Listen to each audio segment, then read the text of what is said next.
Falando agora sobre uniões covalentes, o que precisamos saber? Primeira característica importantíssima: os átomos eles compartilham elétrons. Não vai haver, como na iônica, um que ganha e o outro que perde. Aqui os átomos compartilham elétrons, formando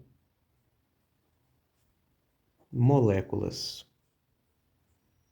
Lá na iônica a gente viu que formavam unidade e fórmula. Aqui formam moléculas. E aí a gente pode dizer que cada átomo em uma união covalente vai adquirir a configuração eletrônica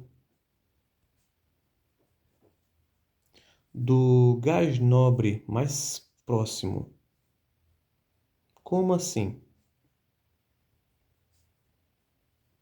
De novo, precisamos da ajuda dela. Se temos, por exemplo, ácido clorídrico, HCl, então vai ter o hidrogênio que está lá no grupo 1A e o cloro no grupo 7A. E aí, o cloro vai ganhar um elétron, o hidrogênio também, ambos vão ficar estáveis.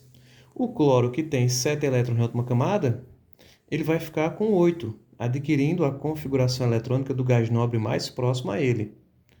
Ah, mas se for, por exemplo, o carbono, ele vai ganhar a configuração eletrônica do gás nobre mais próximo a ele, neônio. Ah, se for o arsênio, criptônio, e assim por diante. O que essa regrinha quer dizer é isso. Cada período ele vai terminar com um gás nobre. Os elementos que fazem ligações covalentes, como os não metais, eles vão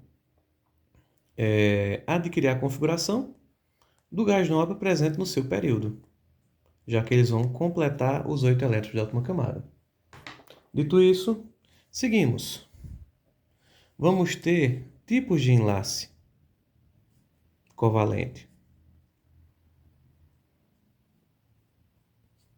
Vamos ter o enlace simples, múltiplo,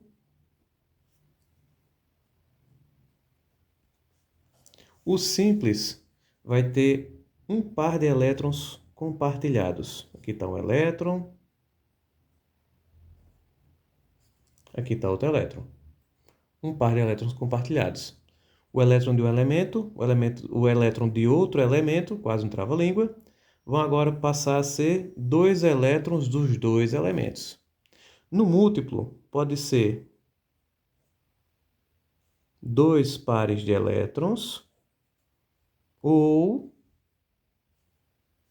três pares de elétrons. Quem lembrar aí do ensino médio, ligação dupla, ligação tripla, ligação simples.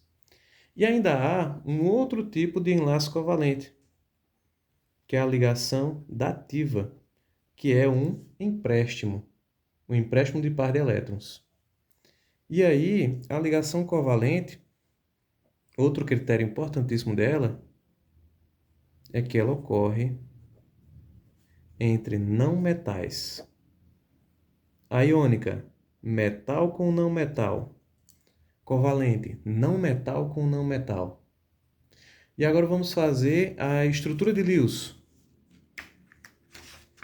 da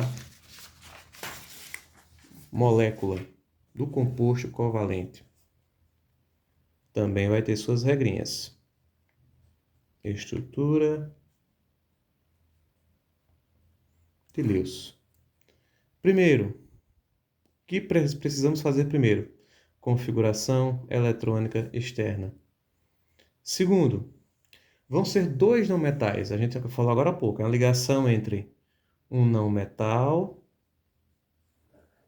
com outro não metal. O que isso implica? Eles vão compartilhar elétrons e esse compartilhamento tem que cumprir a regra do octeto. Regra, em espanhol, regla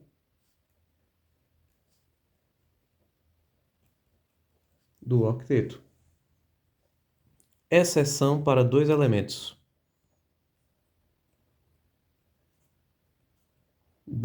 Boro, e hidrogênio. Eles não vão precisar da regra do octeto. O hidrogênio com 2. O boro com 3. O boro vai perder 3. Isso. Seguindo. Não vai ter carga. A gente não vai estar colocando carga.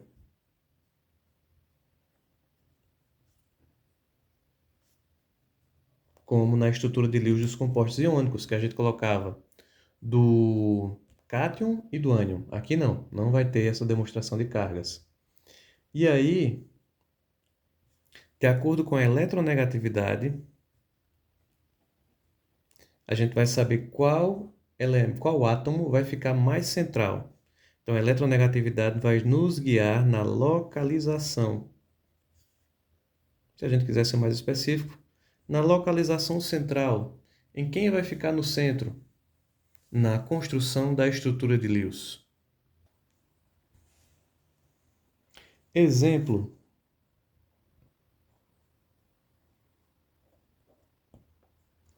H2CO3, ácido carbônico. Temos aqui 3 elementos: hidrogênio, carbono, oxigênio, que estão agrupados aí numa molécula, 3 átomos, 3 tipos de átomos, né? Já que vamos ter 2 átomos de hidrogênio, 1 átomo de carbono, 3 átomos de oxigênio, onde estarão arranjados de forma tridimensional para cumprir a regra do octeto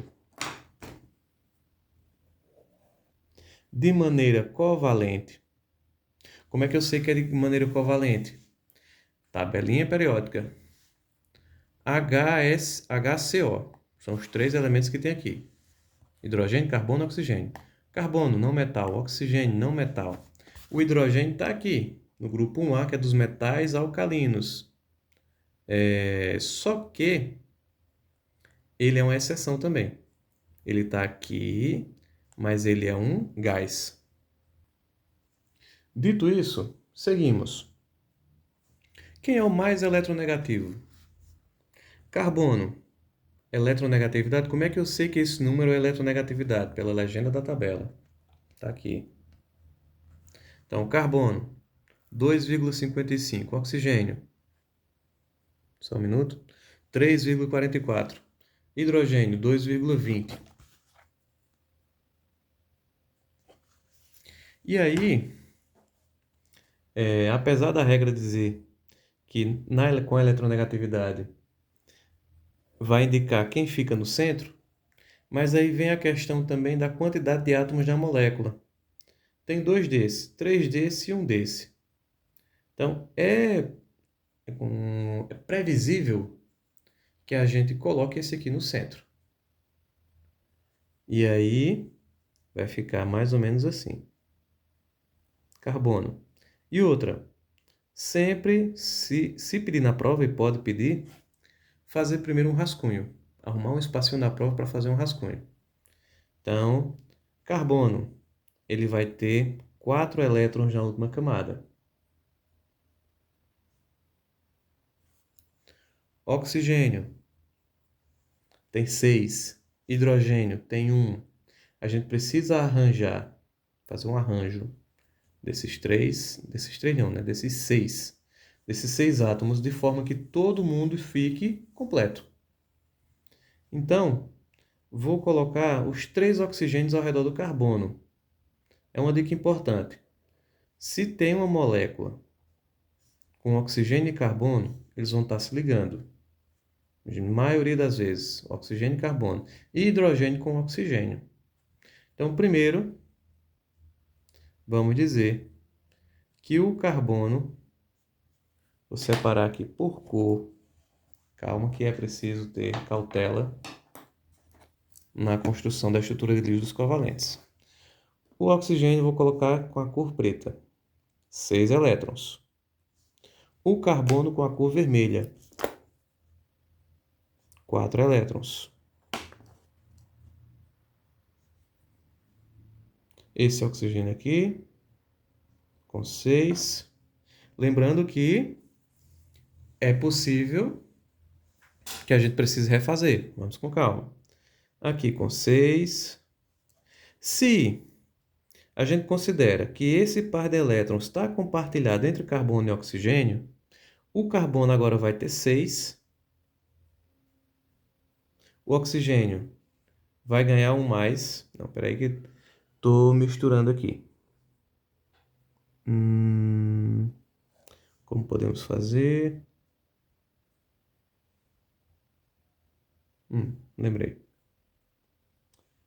Então, o carbono vai compartilhar esses dois com o oxigênio.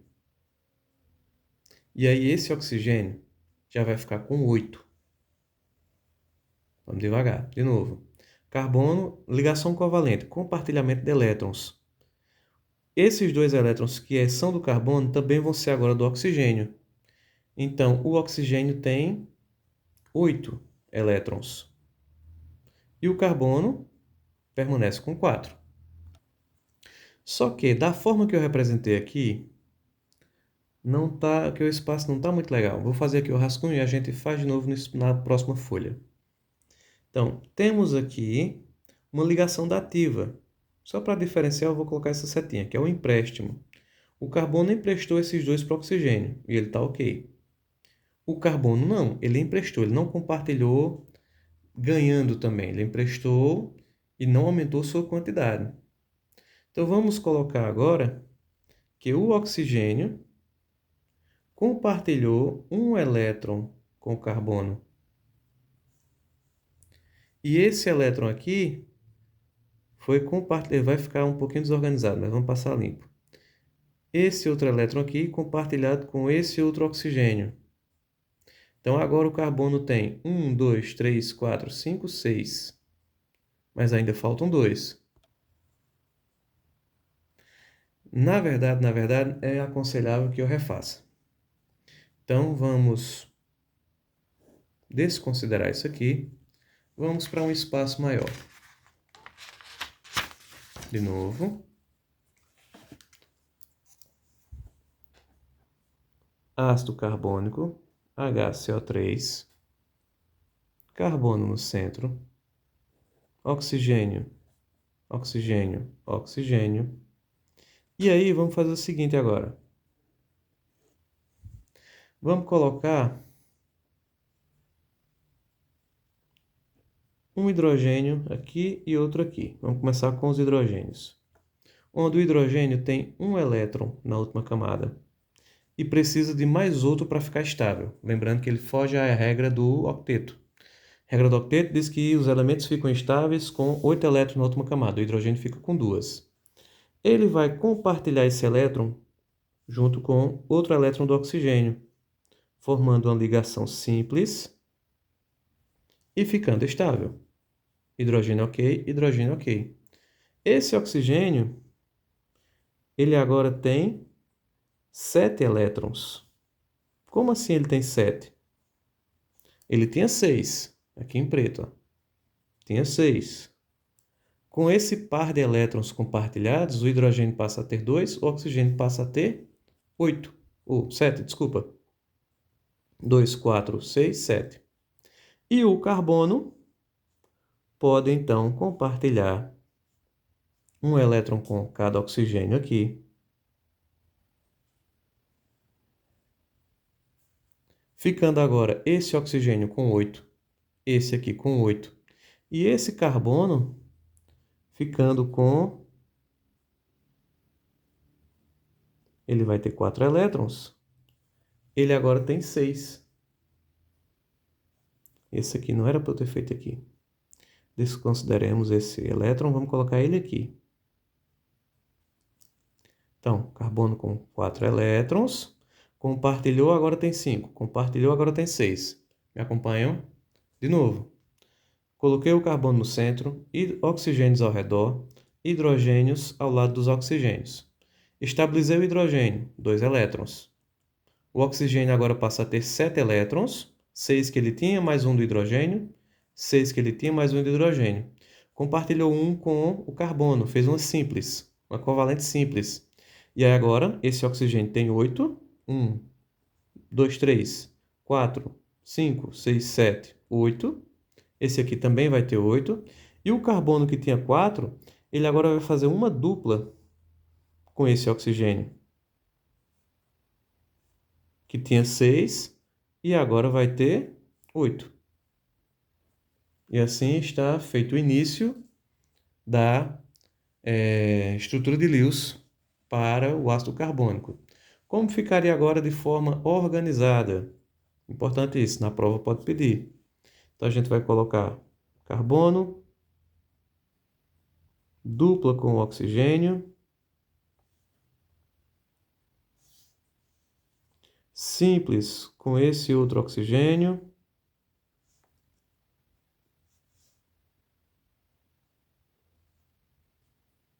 que vai fazer uma simples com o hidrogênio. E aí nós temos a estrutura de Lewis. Vamos completar os elétrons. 2, 3, 4, 5, 6. Ok, ok, ok. Pronto. Se fosse a pergunta de uma prova, essa aqui seria a resposta. No rascunho, eu coloquei uma ligação que, na verdade, como eu disse na unidade 1, não sou fã de decorar. Gosto de ir desenvolvendo durante a resolução. Então, no rascunho daquele exemplo do ácido carbônico, eu coloquei uma dativa, achando que era necessário ali, mas não era. Então, agora vamos entender o que é essa união dativa. Então, ela é um empréstimo de par de elétrons, onde um elemento, ele não vai, ao fazer esse empréstimo, ele não vai aumentar a sua quantidade, mas o outro, que recebe o empréstimo, sim, para que esse outro cumpra a regra do octeto. Então, tem uma condição. São necessárias essas ligações dativas quando na fórmula molecular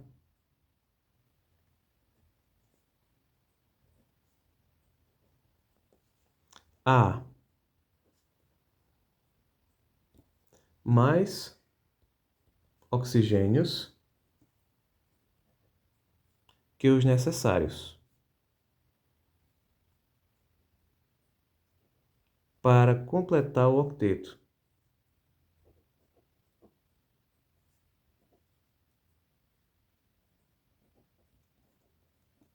Exemplo: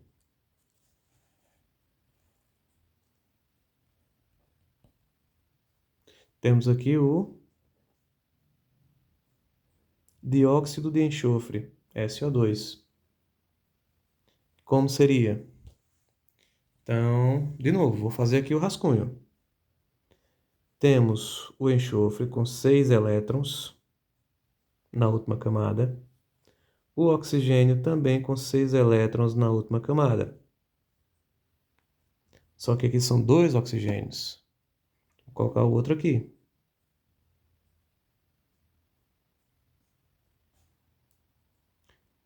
Esse oxigênio com enxofre pode fazer uma dupla.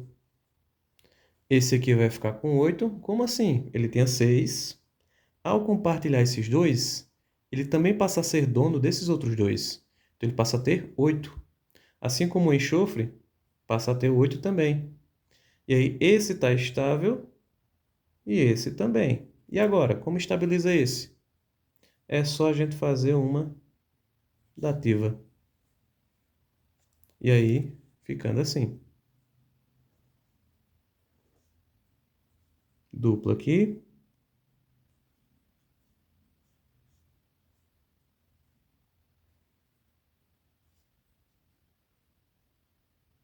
E a dativa, basta a gente fazer isso.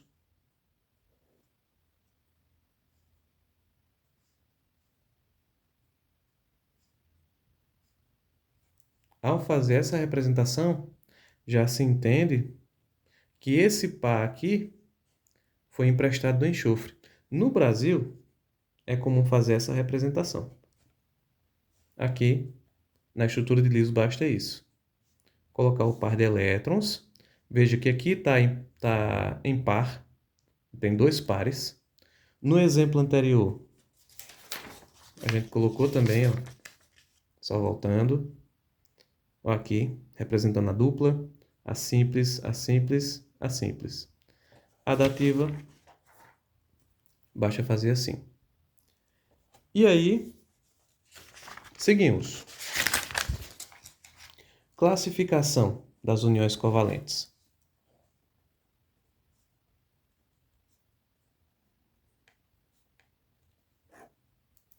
A gente já vem falando. Ela pode ser simples, quando há o compartilhamento de apenas um par de elétrons. Ela pode ser dupla, doble, quando tem o compartilhamento de dois pares.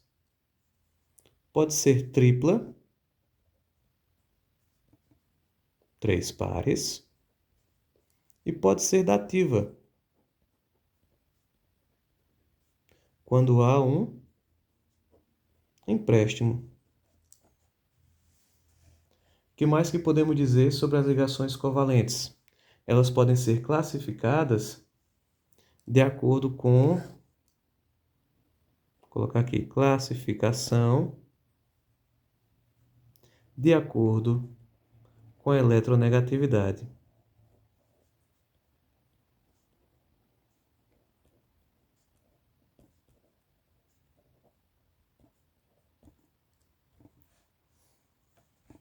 E como é que a gente pode ver essa eletronegatividade? Pela tabela periódica. Os numerozinhos que nessa tabela estão assinalados aqui, abaixo do número atômico. E aí, ela pode ser polar, pouco polar, não polar. Polar, quando a variação de eletronegatividade for maior que 0,5. Subtrai maior da menor. Se der um valor numérico maior que 0,5, ela é polar. Pouco polar, quando ela fica no intervalo.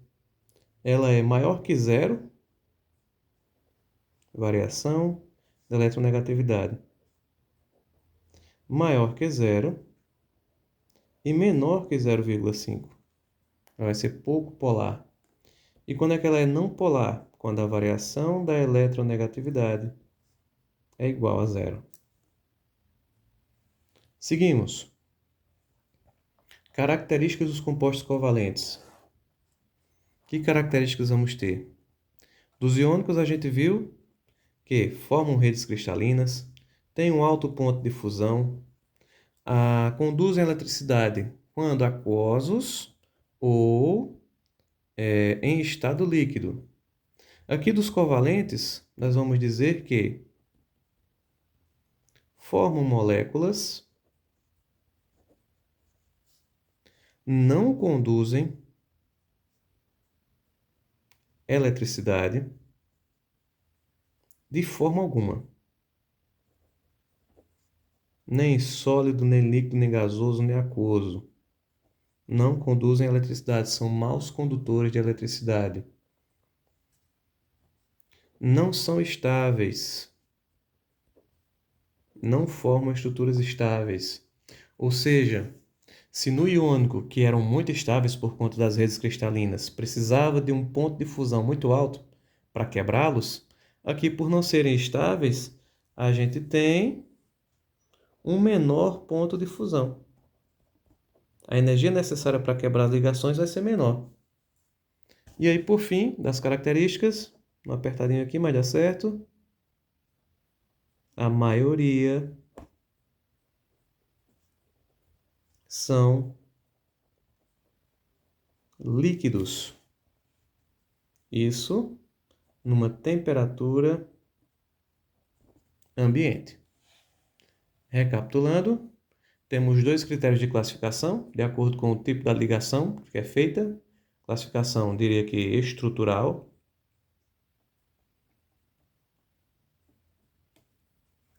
E aí pode ser o tipo de ligação simples, dupla, tripla, dativa. De acordo com a eletronegatividade, pode ser uma ligação polar, pouco polar ou não polar, que são as classificações das ligações. E aqui as características dos compostos covalentes. Formam moléculas, não conduzem a eletricidade, não são bons condutores, não são estáveis, têm um baixo ponto de fusão e a maioria deles são líquidos à temperatura ambiente. Para terminar esse segundo vídeo da classe 2, onde esses dois vídeos eles formam a parte 1 da unidade 2.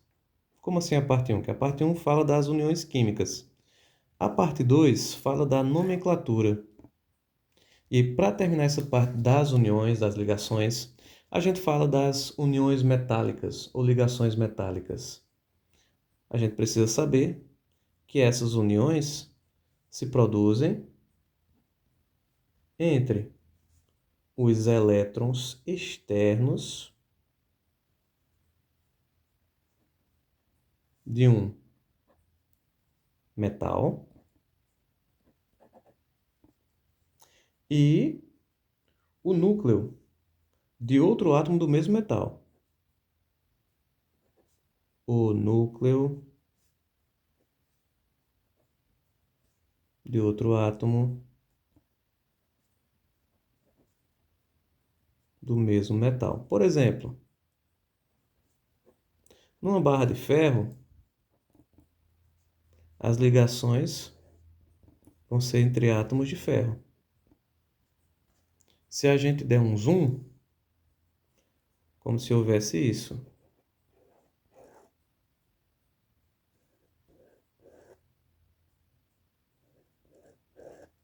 A ligação ocorre entre os núcleos. É uma ligação forte, é uma ligação de alto ponto de fusão.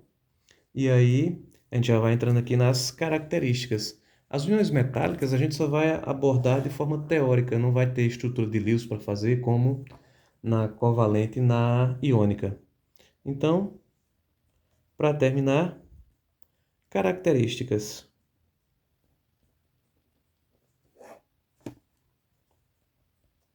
Formam estruturas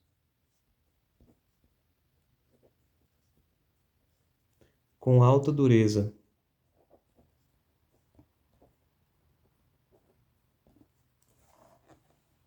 Enquadrando. Isso por quê? Por conta da intensidade da união. Então a gente bota aqui, destaca alta intensidade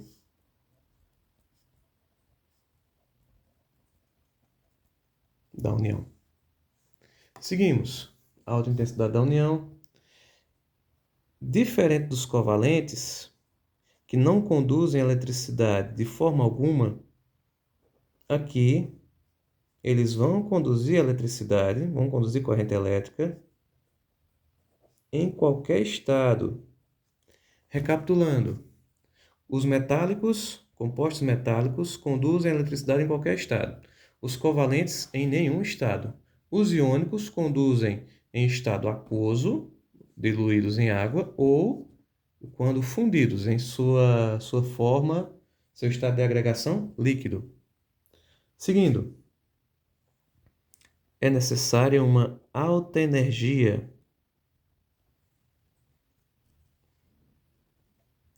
para câmbios de estado, para mudança de estado, de sólido para líquido.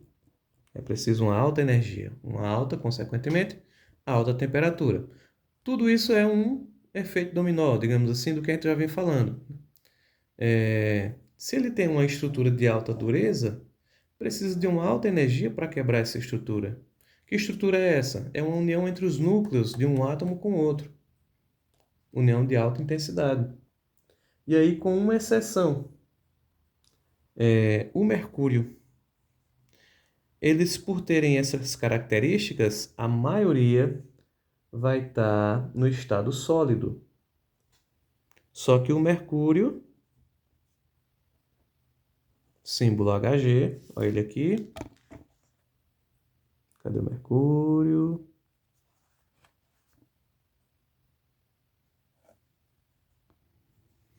Olha o mercúrio aqui, na tabela periódica. Está no grupo dos metais de transição. Mas veja, ferro, cobalto, cobre, são todos metais que a gente conhece que são extremamente sólidos. O mercúrio vai ser uma exceção disso aí. O mercúrio, ele é líquido à temperatura ambiente. E aí, uma última característica, que eles não formam moléculas. Compostos que contêm ligações, uniões metálicas, não formam moléculas. E encerramos por aqui a teoria da primeira parte da unidade 2, unidade referente a uniões químicas.